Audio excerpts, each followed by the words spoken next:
وہ درد ہے جو میرے بھی آنسو نکل رہے ہیں. ان کو 3 دفعہ قصہ سنا چکا.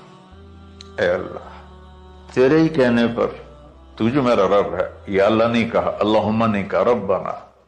یا اللہ تو مہربان ہے، اس میں بھی کوئی تیری مہربانی ہوگی، تیری محبت ہوگی، تیری شفقت ہوگی. انی اسکنت من ذریت، میں نے چھوڑ دیا اپنی اولاد کو. یا اللہ میں نے وہاں چھوڑا جہاں نہ پتا ہے، نہ دانا ہے، نہ پانی ہے. تو جان اور یہ جانے. اس درد بھری دعا نے عرش کو بھی ہلا دیا تھا. اور آپ نے منہ موڑا. اس باپ کو سوچو جو ہر قدم پہ اپنے معصوم بچے سے دور ہو رہا ہے، اور اس ماں کو سوچو جو ہر قدم پہ اپنے خامن سے دور ہو رہی ہے. ابراہیم کی منزل تو آگے گھر ہے، 2 بیویاں اور ہیں، ادھر تو پتھروں کے ساتھ دوستی ہے. جب ہاجر، میں ایک دفعہ میں ایسے سوچ میں بیٹھا، میں اتنا رویا. میں نے کہا جب وہ ہماری ماں ہاجرہ وہاں اکیلی بیٹھی ہوگی، وہ چاروں طرف اونچے اونچے پہاڑ تھے، اور اندر بیٹھنے والے کو باہر کا پتہ نہیں، باہر والے کو اندر کا پتہ نہیں. شام ڈھلی ہوگی تو اندھیری رات نے کیا ظلم ڈھایا ہوگا. کالے پہاڑوں کا اندھیرا، اندھیری رات کا اندھیرا. تارے بھی حیران ہوں گے یہ کون بی بی بیٹھی ہوئی ہے. ستارے روزانہ ہی نکلتے تھے، لیکن آج وہ ایک نیا تماشا دیکھ رہے ہیں کہ ایک معصوم شہزادی ایک معصوم بچوں کو گود میں لے کے بیٹھی ہے. کون اسے یہاں چھوڑ گیا؟ چاندنی رات ہی تو چاند بھی حیران ہو رہا ہوگا، یہ کیا ہو رہا ہے، یہ کیا ہو رہا ہے، یہ کیا ہو رہا ہے. اور وہ تنہا جان آسمان کو دیکھتی ہوگی، یا اللہ یہ میرے ساتھ کیا ہوگی. وہ رات کیسی، پہلی رات کیسی گزری ہوگی حضرت ہاجرہ کی. یہ ہمارے تبلیغ والے 3 دن کے لیے جاتے ہیں، بیویاں شور مچا دیتی ہیں، چھوڑ کے جاندے پہ، چھوڑ کے جاندے پہ. اس ہاجرہ کو سوچو جس پر اندھیری رات تھی اور اسے کچھ پتہ نہیں تھا میرے ساتھ کیا ہونے والا. جب دن چڑھا تو سورج نے دیکھ کر اس کی آنکھیں پھٹ گئیں کہ یہ کیا ہے. وہ تو کسی پہ رحم نہیں کرتا. اس کی آگ نے پتھروں کو تپایا، میری ماں ہاجرہ کے چھپر کو تپایا اور تڑپا کے رکھ دیا. ایک چھوٹا سی مشکیزہ تھا پانی کا، اسے گھونٹ گھونٹ پی کے ان کے منہ میں بھی ڈال رہی تھی.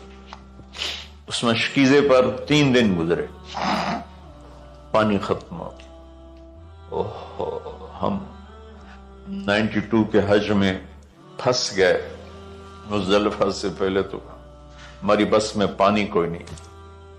جو اس وقت ہمارا حال ہو، ہمیں پتا تھا 2-4 گھنٹے کے بعد پانی ہے، لیکن جو اس وقت بچے بھی تھے، چیخ و پکار تھی.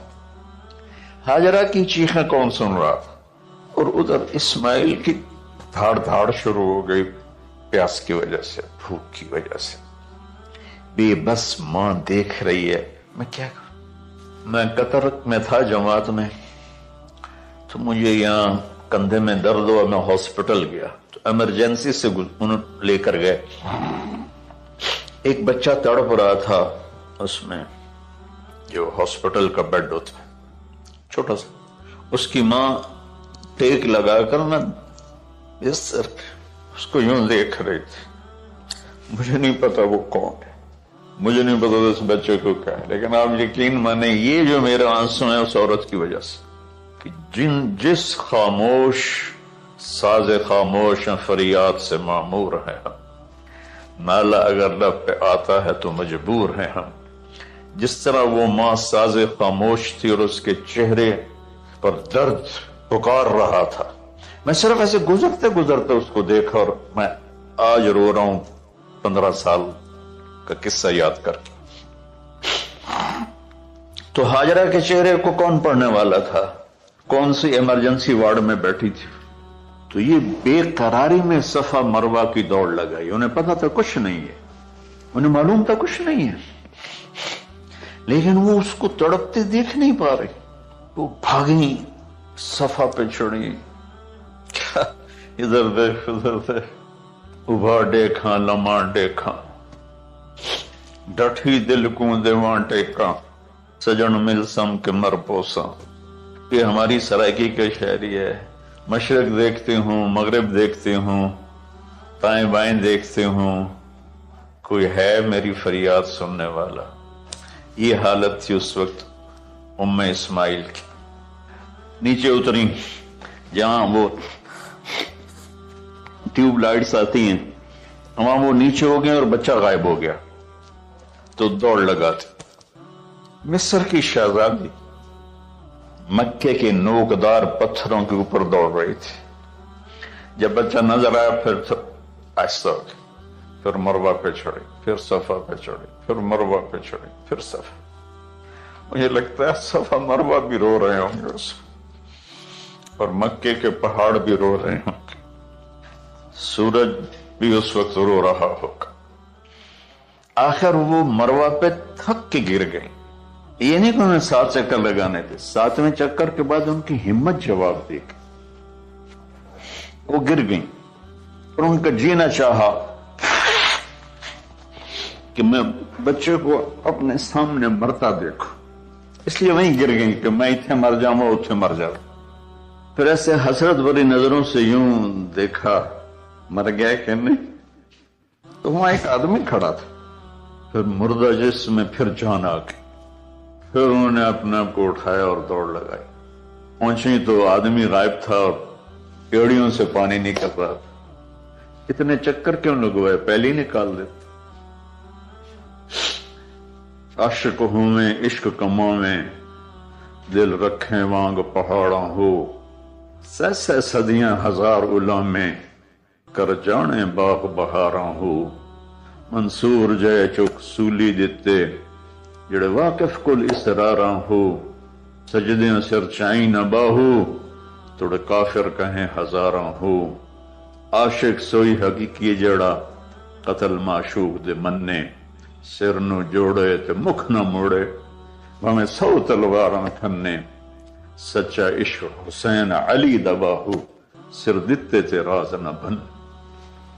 کوئی ابراہیم کا گلہ نہیں، شکوہ نہیں. یہ 7 چکر اور تڑپ اور درد، اس کے بعد پانی کیوں نکالا؟ پہلے کیوں نہیں نکالا؟ کہ عشق کا راستہ ہی ہے. میرے گھر کے راستے میں کوئی کہکشاں نہیں ہے. راستہ عشق، عشق اشقا سے. اشقا کہتے ہیں آکاش بیل جو درخت کو چمڑ جاتی پیلی، تو وہ درخت اس کا ایسا عاشق ہوتا ہے سب کچھ اس کو کھلا کے خود خوش ہو کے جل کے بالن بن جاتا ہے. اس سے اشقا ہے کہ عشق ایسی چیز ہے. عشق تے آتش دوہیں برابر اتے عشق دا پاؤ تکھیڑا. آتش ساڑے کخت کا نیرا عشق ساڑے دل جیڑا.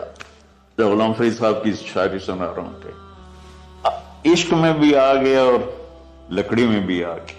لکڑی کی آگ سو خاشاک کو جلاتی ہے اور عشق کی آگ دل کو جلا کے برباد کر دیتی.